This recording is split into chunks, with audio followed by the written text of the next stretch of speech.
Alas 5:10 na, 1 Western Visayas na. Alas 5:10 na, 1 Western Visayas na.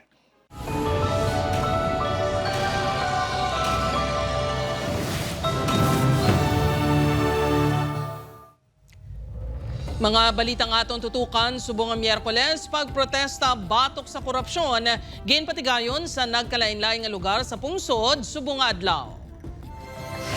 Linibo ka tawo nagtipon sa Iloilo City, Bacolod City kontra korupsyon kadungan sa pagdumdum sang EDSA People Power Revolution. PRO6 kag CIDG6 may magkatuhay nga pahayag sa pagdakop sa duha ka persona sa Pavia, Iloilo. Ginapangayuan sa patag sang Napolcom 6. Tatlo ka establishmento sa Talisay City ginpang vandalize ang ginapatian gang sang mga pamatanon. Tatlo ka adlaw nga ASEAN meeting sa Iloilo City nagsugod na. Pagpasanyog sa ekonomiya, talakayon. Kag kapiznon visual artist, gin kabiliban sa iyang mga painting gamit ang tinidor.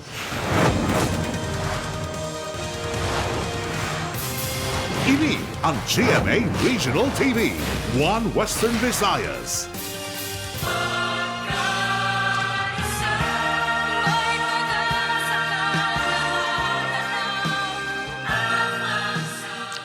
Mayong hapon Western Visayas kag Negros Occidental, malantaw man kita sa live streaming sa YouTube channel sa GMA Regional TV kag Facebook page sang 1 Western Visayas. Sa nagapanguna nga balita, trillion peso march kag prayer rally kontra korupsyon kag political dynasty ginhiwat sa Iloilo City kadungan sang ika-40 nga anibersaryo sang EDSA People Power Revolution. Si John Sala nakatutok live sa Haro Metropolitan Cathedral. John?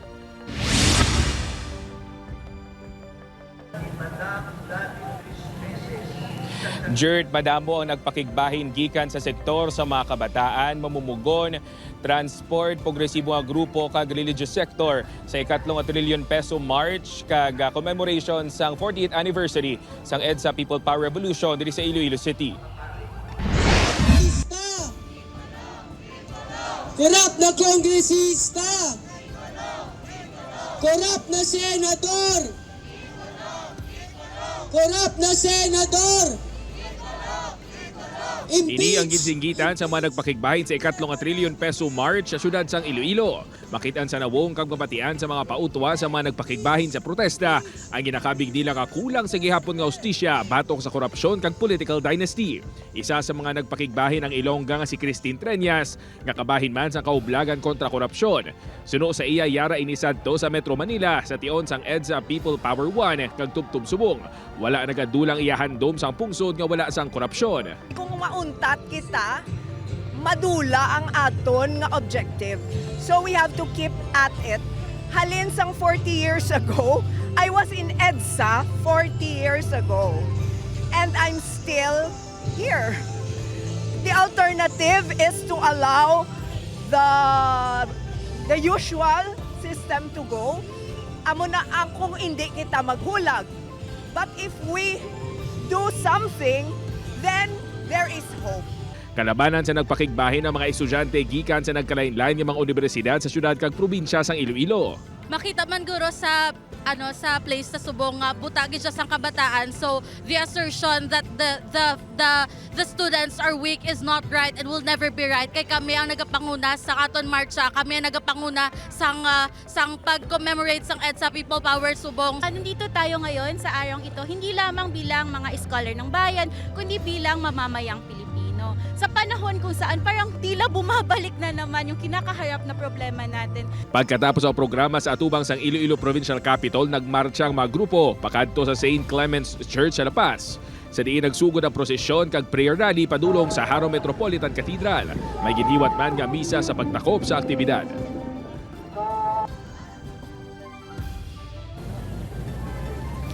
Jerd, nagapadayon pa sa karon ang misa diri sa Haro Metropolitan Cathedral bilang kabahin man sa mga aktibidad sa 40th EDSA o 40th anniversary sang EDSA People Power Revolution kag trillion peso march diri sa Iloilo City kag sentro sang homily kag ina sa misa among panawagan sang simbahan sa mga Pilipino nga hindi pagkalimtan ang matutuod nga simbolo sang EDSA People Power Revolution nga among paghugpong sa mga Pilipino batok sa korupsyon kag diktadorya.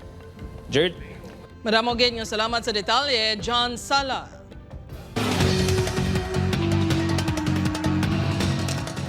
Mga kapuso, Napolcom 6 ginaimbestigaran ang magkatuhay nga pahayag sa PRO 6 kag CIDG 6 tuhoy sa pag-aresto sa duwa ka persona sa Pavia, Iloilo. Ahensya iga-determinar man kung legal ang pag-aresto sa duwa ka individual. Ini ang gintutukan ni Kim Salinas. Lunes ang gabi sa napuwag ang pila ka mga residente sa duwa ka insidente sa ginapahayag abduction sa Pavia, Iloilo. Martes ang udto sa ginakos ng Criminal Investigation and Detection Group Iloilo nga sila ang nag-operate sa duwa ka subject nga ginapahayag nagabaligya sang illegal nga armas. Sa amo nga mga tinion, nagpagwas ang statement ng Police Regional Office 6 nga natabo sa isa sa mga subject nga si Jean Stephanie, ang isa ka love quarrel sa iya ex-boyfriend. Ini ang santo sa affidavit ni Jean sa Pavia Police, 8:30 sang aga kahapon. Apang nanindugan ng CIDG sa una nilang pahayag nga si Jean ang ilang subject sa operasyon. Sariling statement po yun sir ni Miss Jean. Hindi po natin yun maka-question. So lahat naman po ng tao may karapatang magbitaw ng statements. Hindi rin po natin sila pinupersa kung ano yung sasabihin nila. Ini nga pagsalingisag sang statement ang kabahin sa padalman sa ginpatigayon nga moto proprio investigation sang National Police Commission 6. Kay nasang aga, ginpatawag sang ahensya ang hepe sang Pavia Municipal Police Station nga si Captain Ritz Field Presquito agud makuhaan sang pahayag. Even kami, na-confuse man kami sang ila conflicting versions. Hindi man na makaapekto sa amon investigation because we have our own independent motu proprio investigation. Pila man sa palamangkutanon sa publiko nga apisar lehitimo ang operasyon sang CIDG, legal man bala ang ila pag-aresto. Bisan si Pavia Mayor Luigi Goreseta, gina-question ang pagdakop sa duwa ka persona. Imbiskan may mga previous man sila ng mga cases, no, nga mga drugs or sa illegal firearms. Pero tao mo na sila gapon, hindi nila pwede nga doon mo na nakadali ang kuha sa ila. Nakuha naman sa pahayag sang Napolcom ang duwa ka ginakop sang CIDG, kag parayon pa ang ila case build-up. Hindi pa kami ka-disclose kung ano gid ang amon nga findings. Kung lang taon mong video, may warrantless arrest na nga natawag. So dapat inobserve nila ang mga proper procedures on that. Samtang, napasaka na sang kaso sa paglapas ang Comprehensive Firearms and Ammunition Regulation Act si Mark Alarcon nga isa sa gindakop sang CIDG. Upod kay Hans Desierto, Kim Salinas, 1 Western Visayas. Para sa dugang ang mga balita sa Negros kag Panay, mangin kaupod ta si Adrian Prietos. Adrian? Yes, Jert, mga kapuso, madamo gid nga salamat at local establishmento gin pang vandalize sa Talisay City. Yaring balita nga itong gintutukan. Matino pa kahapon sang ibayaan ni Charlie ang roll-up door sa ila laundry shop sa Barangay Zone 12A, Talisay City. Apang pasado alas 8 sa aga, nakibot siya sa makita nga puno na sang vandalismo ang puwerta pati ang pader. Tama, tiyagang kuro na pinta nila kuro kagahon o gabi. Hindi, kaya hamon si Stevie Sara, arisla, ay sa sulod. Higko, itsa tama, sir. Tapos? Kasabat man sa tabo, kay kalaway, tanawon kung kalaway, tanawon sa gwa. Kay na pa sa agahon nakita ni Janet ang vandalismo sa puwerta sa ila panaderya. Palaligban para sa iya kung paano ini, kakson. Nakibot ako sa ngaga, walang pag-abre ko, wala na ni. Tapos upod ko ang gabiker nag-abre. Tapos kanto kami kanto naman lantaw. Nakibuti kami na, plan ako di kabulan. Huwag nag-ambag ko palang gida yan. Sama-sami, nagatambay ang mga minor de edad sa lugar sunod sa pila ka mga residente. Ako mga ganggang, damo mga kabataang kalagaw nga muna may mga paternity. Ginibisigaran na sang Talisay City Police ang insidente. Nagapangita pa sila sang CCTV sa lugar. Magbutanggit kita sa mga CCTVs. Kaya CCTVs is one of the best na help gid sa aton when it comes sa pag solve sa crime, no. Labi na gid makita gid naton kung sino gid ang gasulod or ang gavandal sa aton nga mga establishments. Upod, Kiril Casilio, Adrian Pretos, 1 Western Visayas. Sa ikaduha nga adlaw sang confirmation of charges hearing ni Anay Presidente Rodrigo Duterte sa International Criminal Court lakip sa mga ginlatag sang ICC prosecution team bilang ebidensya ang Oplan double barrel sa PNP, PRRD list kag ang speech kung sa diin ginmanduan ni FPRRD sa mga tawo nga magpatay. Gintumo sa prosecution ang memo ni anay PNP Chief Bato de la Rosa nga Oplan double barrel para i-neutralize sa mga kriminal. Gintawag nga high value targets ang 14 sa mga biktima. Ginpakita man si Duterte sang nagahatag ini sang speech sa Tondo, Manila sang 2016 kung sa din ginsugo niya ang mga tao nga magpatay. Sunod sa drug war victim nga si Paulina Masida ang ginatarget sa drug war lunsay mga halin sa pigado nga komunidad. Subong nga adlaw ang third day sang hearing. Sa ibang pang balita, pagpabakod sang pulisa sa trade, investment kag economic opportunities mangin topiko sa 3 ka adlaw nga ASEAN meeting sa Iloilo City nga nagsugod subong nga adlaw. Ini ang gintutukan ni Kim Salinas.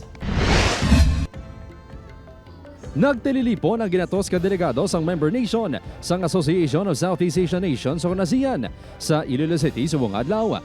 Ini ang kamahin sang 3 ka adlaw nga summit sa syudad. Istoryahan subong adlaw sa roundtable discussion ng economic security sa ASEAN, lakip na mga pagpanghangkat. Buwas Pebrero 26 to 27, hiwato ng 49th High-Level Task Force on ASEAN Economic Integration.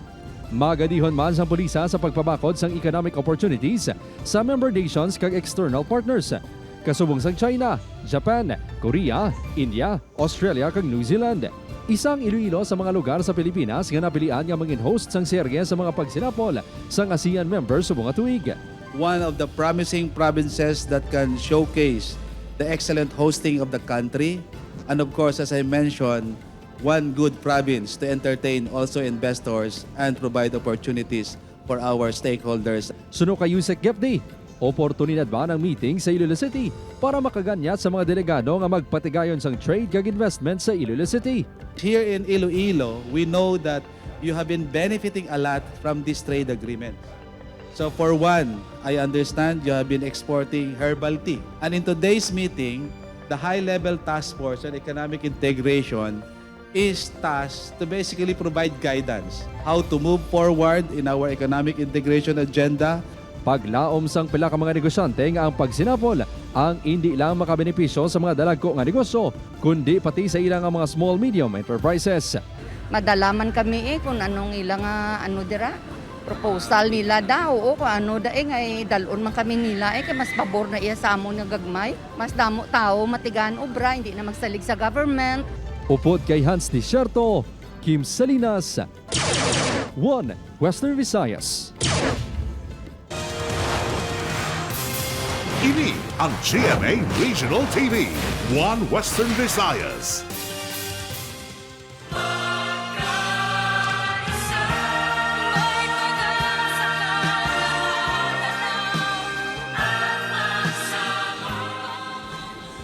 Ika-40 anibersaryo sa EDSA People Power gindumduman sa Bacolod City pinagi sa hublag protesta. Yaring balita nga itong gintutukan. Dumdum ang isa sa mga pinadako nga hitabo sa aton marantas. Ginupisahan sa mga Negrense kag Bacolod noon ay ika-3 trillion peso march pinagi sa isa ka Santos nga misa sa Guasa Negros Occidental Provincial Capital. Sa humilya, gintalakay ni Bishop Patricio Buzon ang importansya sang pagpamati sa tingog sa ordinaryo nga mga Pilipino. Nagsugod ini sa pagpangayo sa accountability sa mga nag-abuso sa ilang poder and hindi natin pala pikapos sa aton malipat, no? And then malipat na okay na lang kasi to seek accountability ang may sala dapat panatun natin. They have to be responsible. So much evil has been done to the people. Ginsambit man sang obispo nga nagkakadapat magpabilin nga sensitibong publiko sa nagkakatabo sa sosyudad.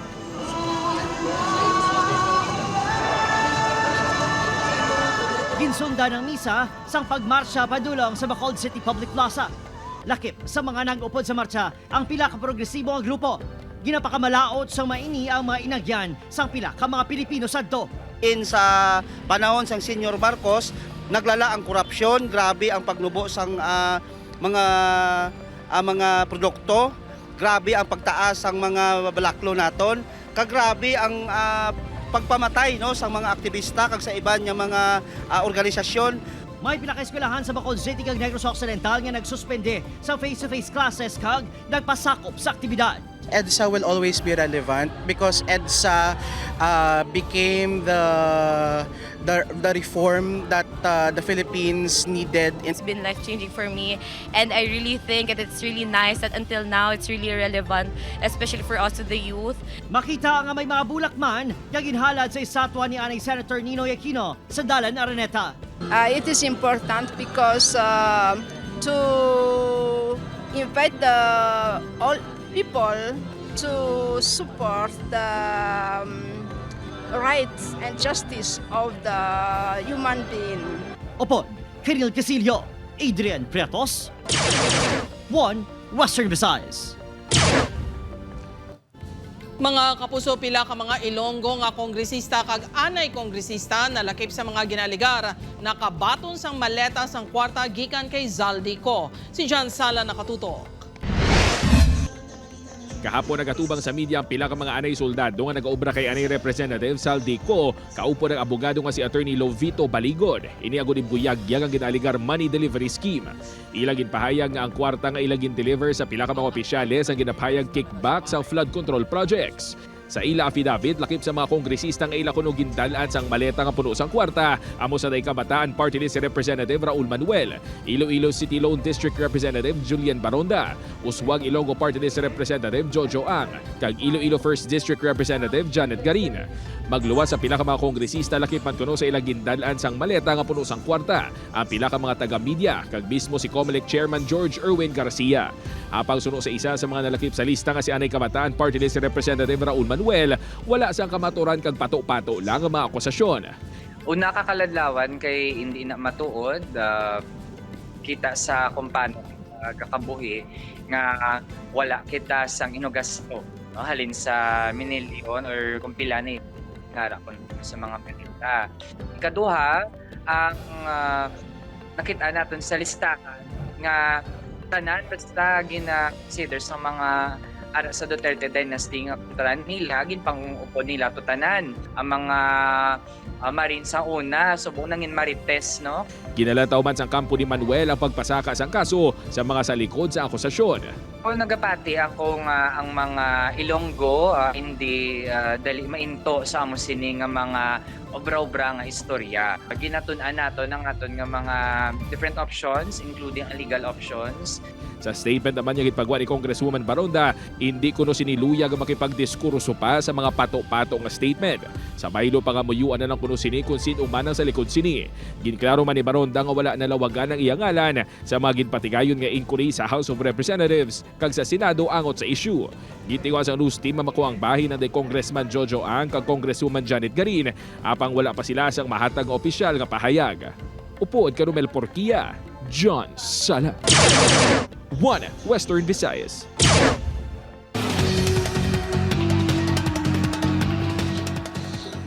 Baligaan sa Binalbagan Public Market ginsulod sang kawatan ng insidente na huli ka. Nakatutok Aileen Pedreso.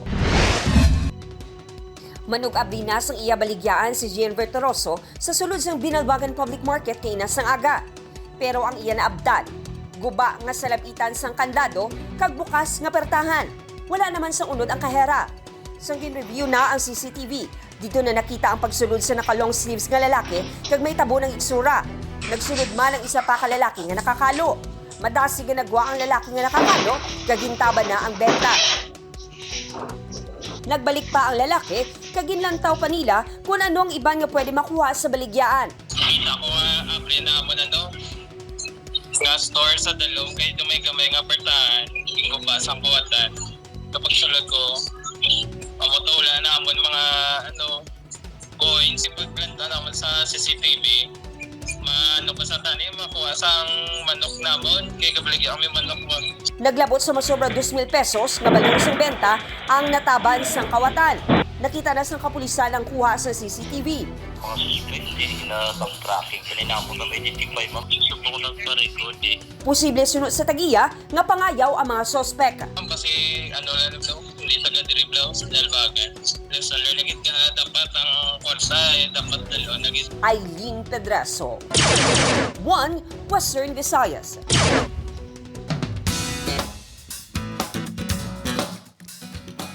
Mga kapuso, more tawa, more saya sa nagahilapit nga pag-arangkada sa T-Bats on the Go this March 1. Kami mismo ang pupunta sa inyo! Ang host sang show, kag kapuso comedians, nga Sanday Bubay kag Tekla, ang magadala sang kasadya sa mga katibats. Sakay sila mismo sa ila coaster van, libuton nila ang nagkalain-lain nga lugar. Every week, may guest celebrity sila nga makisadya on the go, kag may on-the-spot comedy pa. Bantayan nina sa Domingo, March 1.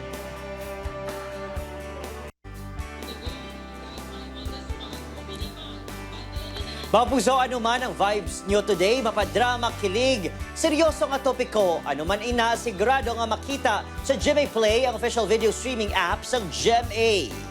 Ara, diri ang imo paborito nga kapuso shows and so much more. Ang GMA Play is a man ka-centralized app para sa paglantaw sa Kapuso Newscast. Sa download sa App Store o kon Google Play, di gani magbisita sa gmanetwork.com/GMAplay.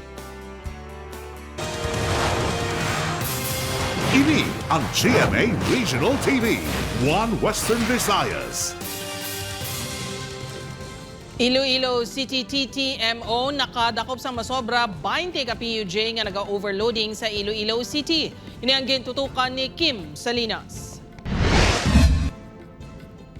Hindi magnubo sa 20 ka modernized kag traditional PUJ ang natikitan sang Iloilo City Traffic and Transportation Management Office.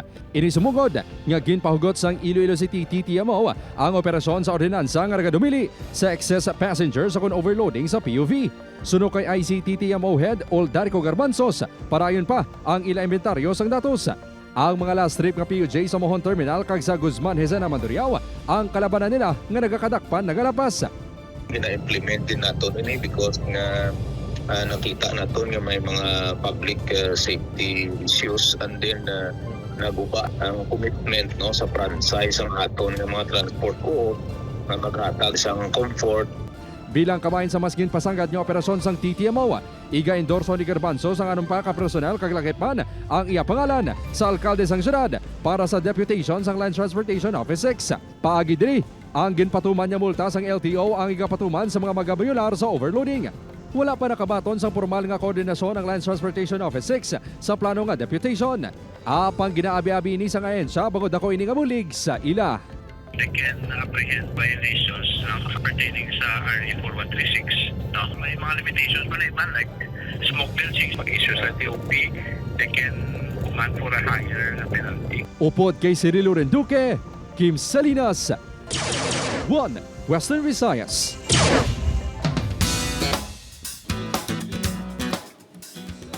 Mga puso, yari na ang mga dapat bantayan sa Encantadia Chronicles Sangre. Subong ara na sa teritoryo ni Gargan ang mga sangre. Ano blang iya malaing nga plano? Makapangaman bala ang mga sangre. Bantayan ina 8:05 p.m. sa GMA Prime pagkatapos ng 24 oras. Samtang ang pagwa sa kamatuoran, punggan sa mga sindikato. Ano bala masunod niya tika nga himuon ni Joey kag Andrew? Ano pa bala ang matukiban nila batok sa ilang mga kaaway? Bantayan ina sa Never Say Die, 8:55 p.m. sa GMA Prime.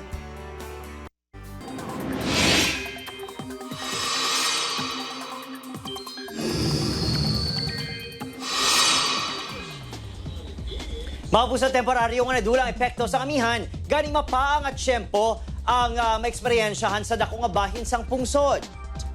Bangod ina sa easterly suko ng mainit kag mapaang hangin halin sa Pacific Ocean. Apang bisan mainit ang tiyempo, may chance sa gihapon sang ulan bango sa localized thunderstorms. Sa datos sa Metro Weather, may chance sang ulan sa Aklan, Capiz, Antique, Iloilo kag sa iban pakabahin sang Negros Island region. May mabaskog man nga ulan nga posible magdala sang pagbaha ukon landslide.